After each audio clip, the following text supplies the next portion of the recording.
we have to throw out this disclaimer. Everything we're about to inform you with here is different than it used to be when you played the game. You want visual proof? Take a look at the evidence right here. You don't exactly see double plays being broken up like that anymore. Ooh, Ozzie was sweet on that. You have to be an acrobatic infielder back then because guys were trying to take you out. Whoa. So you had to be smooth around the base and make sure you can get out of there before somebody took you out in the left field. Watch this here. Oh my goodness. And no one got upset. No one got upset. That was a part of the game. Yeah, nowadays it's a Rugneto Doer Joey Batista brawl that ensues. Oh my goodness, man. Biff, I remember though as a kid, right, watching Walt Weiss and Mike Gallego.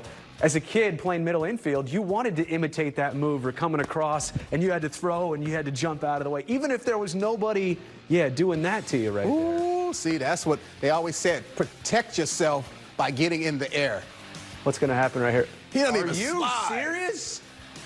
Ooh, that was a part of the game. I know it's not basketball, but I'd tee him up right there. You know, something I learned from Ozzie Smith, though. Okay. When you turn two, throw the balls right at between the eyes of the base runner. Because if you throw the ball between the eyes, what would you do? Well, they got to get out of the way. Got to get out of the way. You see a lot of guys nowadays do the courtesy, like, kind of peel off, right? Like, I'll get out of your way, or I'll kind of get down here so you can make the throw. Anyway, so there's a couple different things for us to talk about here as we turn two. And number one is simply the transfer, getting the ball out of my glove, getting it to you. Now, a couple different options here. I guess from this proximity, you know what I'm thinking, right?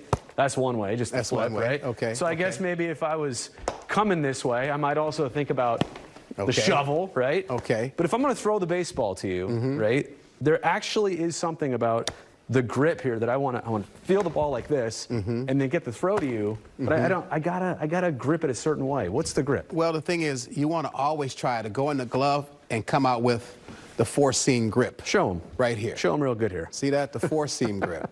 You don't want the two-seam grip because that'll be a cutter to the first baseman.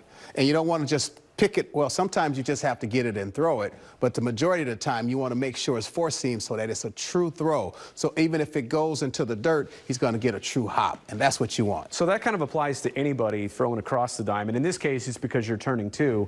That, you don't want it to tail on the first baseman or sail on him, right? So obviously that makes sense. Right. Okay, so we're talking about turning two, but from the second baseman's perspective here. I guess shortstop, you're pretty much always going to come across the bag, kind of kick back foot.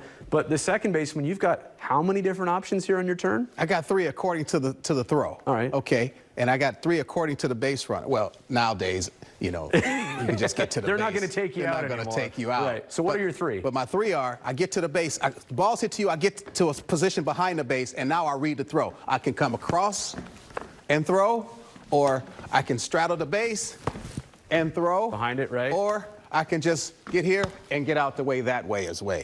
So there's three ways that I can go. Most of the time when these guys back in my day, they had a big league and their job was to just take me out. So after I give me another feed, I come across, I throw, and then I would jump. Right. And what I did was I would jump, but I would jump and have my knees like this. So that when you slid in, it might catch you in your forehead. And so you knew each time that you played against Roberts that he would throw his knees on you, and you had to make sure you got down. You couldn't take him out because you were coming down with a knee. I'm coming down with knees. I see what you're saying, kind of like the wrestling elbow. So let's see some examples of the A's turning double plays this year, and we can kind of use basically what we've just learned and kind of apply it to that. So here's one hit to Kevin Smith. Oh, all right. Tony Kemp went across the bag. He came across the bag because the throw came from third base. You want to go to that ball. He'll probably come across on this one, too. He had to come. He had to come across. He sensed the throw was going to need that, right? Right. All right. Now, this one as well. He probably is going to come across the base. Well, he stood there because he got a great feed. And he knew he wasn't going to get taken out. He knew he wasn't going to get taken out. And you'll see right here coming from the other way. Yeah. He's probably going to come across. He doesn't have to jump because you don't have to worry about a guy hitting you.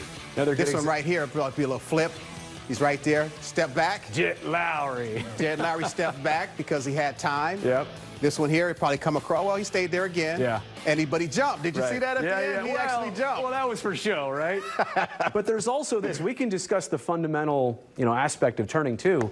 But now we're seeing, like, if we're defensively shifted and I'm, let's say, the third baseman on the second base side, now I'm all of a sudden a third baseman turning a double play as the second baseman. It's confusing. It leads to a lot of, what do we do now? What would be your recommendation on how to handle the double play in a shift situation? Well, I would have all of my middle infielders turn double plays from both sides of the field. Second baseman go to short, right. Third baseman come over to second base, third baseman go to short, and we're just going to work on feeds because in the ball game, you never know who's going to have to turn the feed at second.